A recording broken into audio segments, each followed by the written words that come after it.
What is going on, Sooner Nation? OU spring game is in the books, and if I'm an OU fan sitting right now after watching this game, I look back at this game and I really did not see a huge glaring weakness in this game, and especially for a team who I think is the best bet.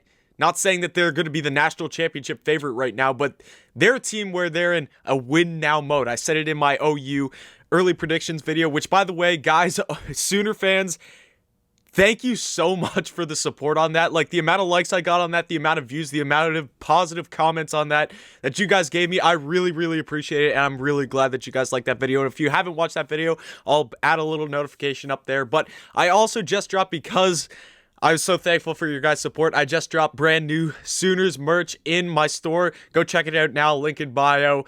Only $20, great quality shirts, and I actually designed that logo myself. And it says "This is our year" on that shirt, because I honestly do believe that the Sooners are in a win now mode. I was just talking about it, where the offense and the defense has finally aligned, and both of those two factors of this team, I think, are firing out of all cylinders right now, and that's what we're going to talk about in this spring game recap, because I take a look back at what happened in this spring game and like what was really the strength of this. And obviously, off the top of my head, if I look at anything for being the strength of this whole spring game, I'm looking at the defensive line. There was some plays where the running back could not even get up a yard in the field before getting touched by a defensive player. Like, the defensive line today was on key. You saw it later in the game when they finally forced a safety. The offense had the ball on the 1 yard line. They forced a safety in the end zone. And there's just so many running plays where the running back could go absolutely nowhere. So I think the defensive line for the Oklahoma Sooners in this game, and going on, pushing forward to next year, I think it's going to be really, really good. Yes, I think the secondary was on and off. And again, talking about the defensive line, there were some big rushes by, let's say, Eric Gray or Knowles or a bunch of guys like that. There were some big rushes. It wasn't completely perfect. Nothing was completely pinpoint perfect in this game. And I think that's why you had such a close game, because you had a lot of really, really great plays on both sides of the ball.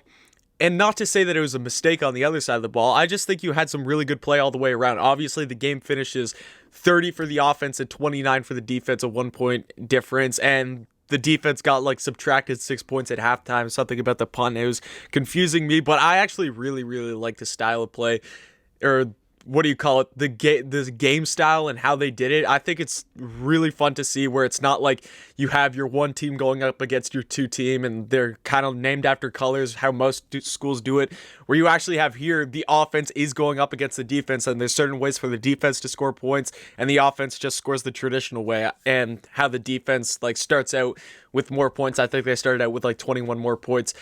I think that is a phenomenal, and I think a lot of more college teams should definitely do that. Looking at the secondary in this game, again, there were some times where you look at Spencer Rattler, and he just had to take a sack because there was no one open. Now, there was other times where Spencer Rattler easily, or Caleb Williams, or whoever it was at quarterback, had guys open down the middle. Again, the secondary, I thought today, collectively as a defense, even though they did allow 29 points, I think the defense was the strength of this game, and I think that is most comforting for Sooner fans, because you know that the Sooners have been a defense away from a bunch of other seasons from being a national championship team. You look back at 2017, that Rose Bowl game against Georgia, that game went up. I know it went into overtime, but that game still went up into the 50s and everything like that. It was a high-scoring game. The game against LSU in the playoffs, very high-scoring game. You could just not score enough on the offensive side of the ball, and you could not slow down LSU's offense one bit. And I think this is the year where everything, again, comes together, where your defense is looking really, really good this season, and also your offense. The offense at the beginning of the game, it was not sharp at all. First off, I want to talk about Eric Gray, because in my early prediction show, I did talk about how I thought Eric Gray was going to be a key factor for the Sooners this season, and so many people were like, I don't get why you're so high on Eric Gray. I don't get why you're so high on all these Tennessee guys. It's just because you're an SEC guy. Yes, I'll admit I'm an SEC guy. I'm not trying to beat around the bush, but Eric Gray, I do feel, especially after watching this game, obviously he had some nice catches early on in the game. I think he had a touchdown run. Eric Gray, I think, is going to be your number one running back, not only because he can rush the ball, but he's also a really good pass catcher. So Eric Gray was definitely a guy that I was looking out for in this game. Spencer Rattler didn't look great, and honestly, I thought Caleb Williams looked a bit better on paper and on stats and everything like that. I think you're going to look back at this game and Caleb Williams did look a bit better, but that's not to say, that's not me coming out here and saying I think Caleb Williams should start over Spencer Rattler this season at all. No, Spencer Rattler is going to be your guy this season. He's going to be in the Heisman contention. As long as they can figure it out and this Oklahoma offense can figure it out at the beginning of the season and get going fast, Oklahoma's offense is going to be just fine. Spencer Rattler, I do not think at all you should take him out, but I do think that it is comforting for an Oklahoma fan watching this game. Obviously, I'm not an Oklahoma fan. I'm a big South Carolina Gamecocks fan. But if I was an Oklahoma fan, it's comforting watching this game and just seeing how comfortable Caleb Williams was standing in the pocket, finding open receivers, rushing with the ball. He had a couple of amazing rushes in this game also for Oklahoma. So you bring in one of the best, if not the best, quarterback recruits that Oklahoma has brought in a while, and you expect big things out of him, and I think you saw in this game why he gets all the hype around him. Caleb Williams actually had a really, really good game, and I think he had one touchdown pass to Sumlin, which I'm pretty sure was the only touchdown pass of the game, because you have a rushing touchdown by Gray, you have a rushing touchdown by Knowles, you have the receiving touchdown by Sumlin, that's 21 points, and I think you had 3 field goals in that game to make it a 30-point performance by the offense. So Caleb Williams, I thought all in all, he had a very, very good game.